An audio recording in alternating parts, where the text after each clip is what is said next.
There's just so much. You can only pick so much.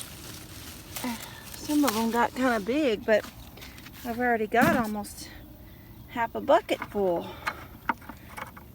It's like it's producing faster than you can pick.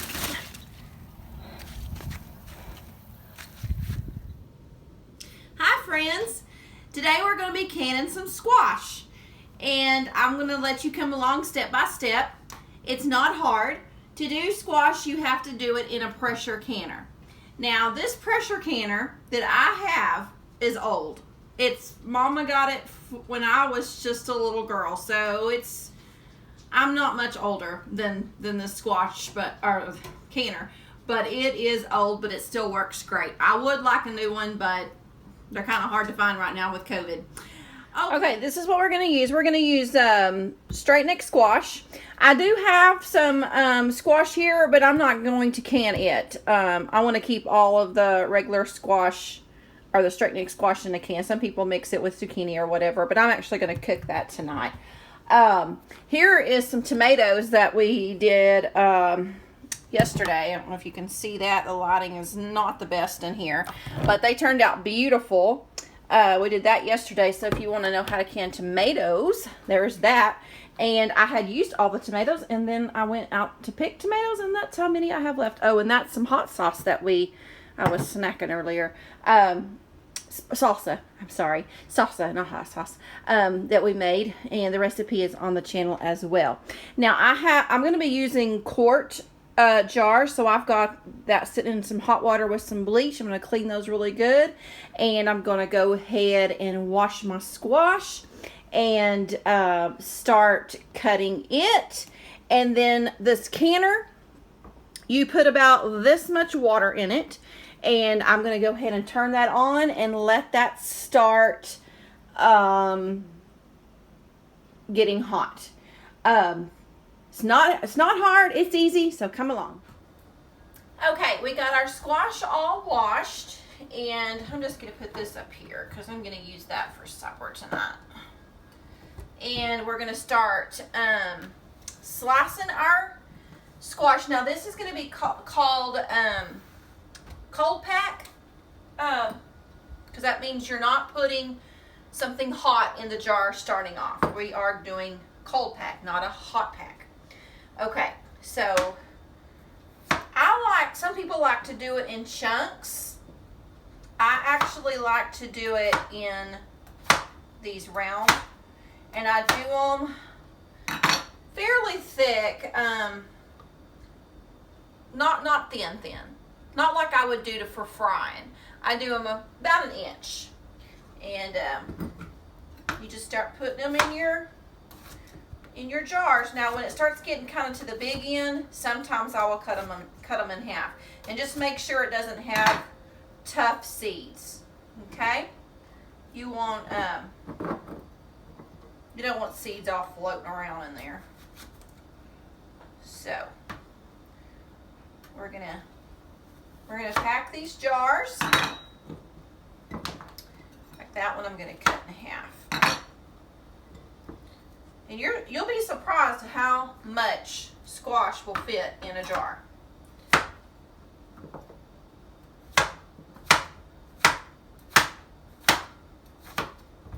We're going to process these at 10 pounds of pressure, and for my altitude, we're going to need 40 minutes. So for wherever you live, check your altitude, and we're right at 1,000. Our altitude is right at 1,000. So for a quart, we're going to do 40 minutes. Salt is optional. If you do choose to do salt, I would suggest using canning salt. It just helps it not look cloudy. Now when you kind of start getting to the top, you want to press too. You want to press that down, because you want as much in there as you can get. Once you kind of get to the top there, you need to leave a headspace, and so I usually kind of stop when it gets about that much. Okay, so I'm going to go ahead and stop on that one, And I'm going to go ahead and continue to fill the rest of my jars, and I will be right back. Okay, we got all of our squash in our jars, and my water is boiling in this pressure canner. And then I've also got a pot of hot water here that's boiled to fill my jars, and then I also have another pot for my rings and bands. Now on your bands, you can use those over and over and over as many times as they're good. Sometimes they'll rust and you just throw them out. But you always want to get new lids. And there's not a lot of difference between the Walmart brand and the Ball brand. I don't know. I'll go ahead and just buy the good brand. And then for your salt, that's totally optional. But if you do decide you want salt in it, canning salt is best because it doesn't make the water cloud. And the other won't hurt or nothing, but it's just, you go to all this work, you want it to look pretty, right? So I've got some salt in here that I poured, and we're going to use half of a teaspoon. So I'm going to go ahead and put that in each one. Half a teaspoon. And I kind of do heaping. We kind of like salt. So there's that. And then we're going to get our hot water. And I do have a funnel, and I think I'm going to get it because it's hot. So here's my funnel. It came in a kit. See, I'm glad I had it. So we're just going to fill our jar to that head space, and then you can take another little tool. Let me get this water mess up. That came in the kit. It's just a little, kind of shows you how to do your head space. You just kind of get the air bubbles out. Because you might need more water. It kind of goes down after, kind of shifts around in there. So we're going to just put a splash more water in there. That one is good.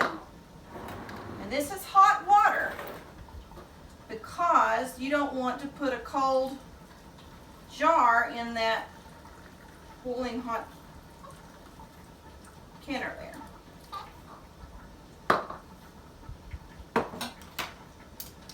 So I'm going to go ahead and finish all this, and then I'll be right back. Okay, after I got the boiling water in the jars and got all the air bubbles out, now I'm going to wipe off the top.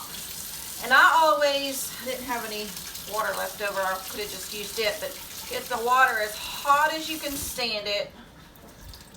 And because you don't want any finger oils, salt, whatever on top of here. You want it to be really, really clean. Because we don't want to go to all this work and then it not seal. So, just wipe it really, really good. Okay, and then we have our lids and bands here that they're hot, they boiled, and we're going to stick on here. And I've got this little magnet here that came in a kit too. And it just saves your fingers from burning. We're just going to tighten these down. I think they call it finger tight or whatever. Not real tight, but tight enough.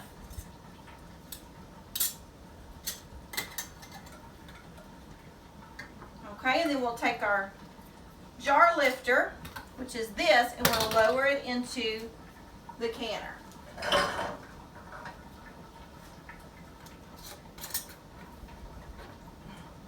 And that is hot. Watch your fingers.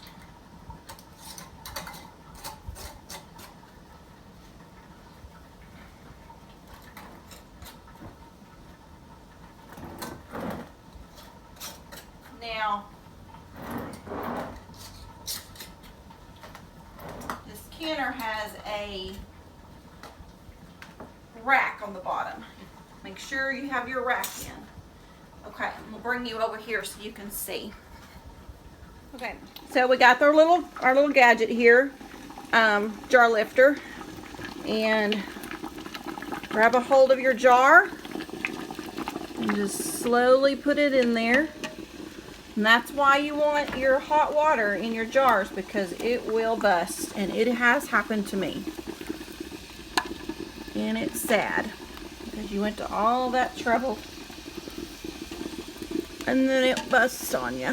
Oops. Gentle. So we're going to put them all in here.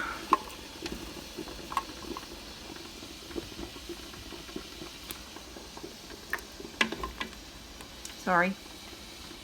I'm going to look at the camera and not the...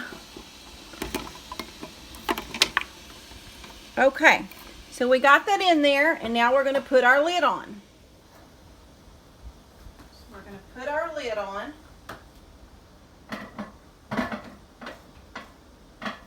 And my pot is turned around crooked. Let's see, turn it around. I should have checked that before I put it on the stove.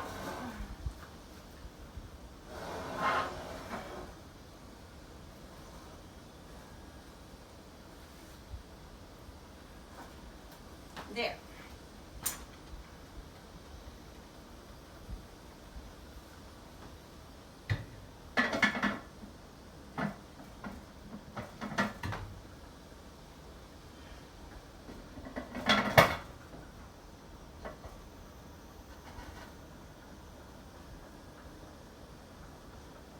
Okay, so we got it on there. And the way I know it was crooked, because there's a little bitty word right there that says open and close. But anyway, so we have our little weight, and we're not going to put that weight on until it starts giving me a steady stream. Now, because my microwave is so close to that, I'm going to turn it like this. But it's already starting to come out, and when it gets a steady stream, then that's when I'll put my weight on, and then it will start building pressure. Now it's on 0 now. There's a little pin here. Let me just bring you over here. I'll show you.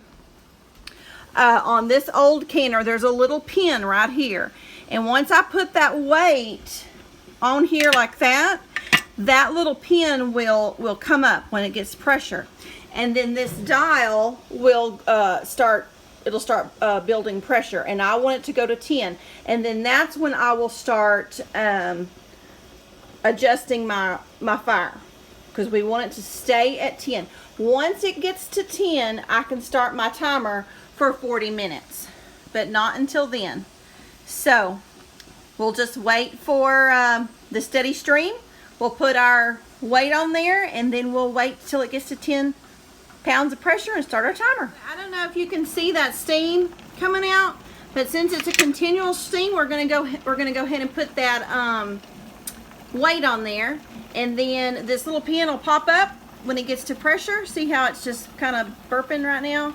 But it'll pop up, and then it will start getting to pressure, and then we'll start adjusting that fire at 10 pounds. The little pin has come up, and we are almost at 10 pounds of pressure there. So then just a minute or two, we'll probably be at 10, and we'll start our 40. All right, we just got a few more seconds, and it's been our 40 minutes. Okay, so we're going to turn our fire off, and we're just going to let this sit until it goes all the way down to 0. Don't touch the weight, don't do anything. So we're done with that till it gets to 0. Okay, we're back to 0, so we can take off our weight, and it's actually ready to open. Okay, we're going to open this up. Open away from you.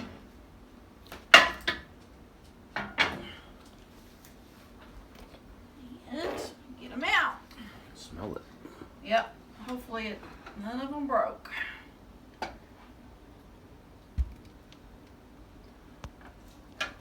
look pretty.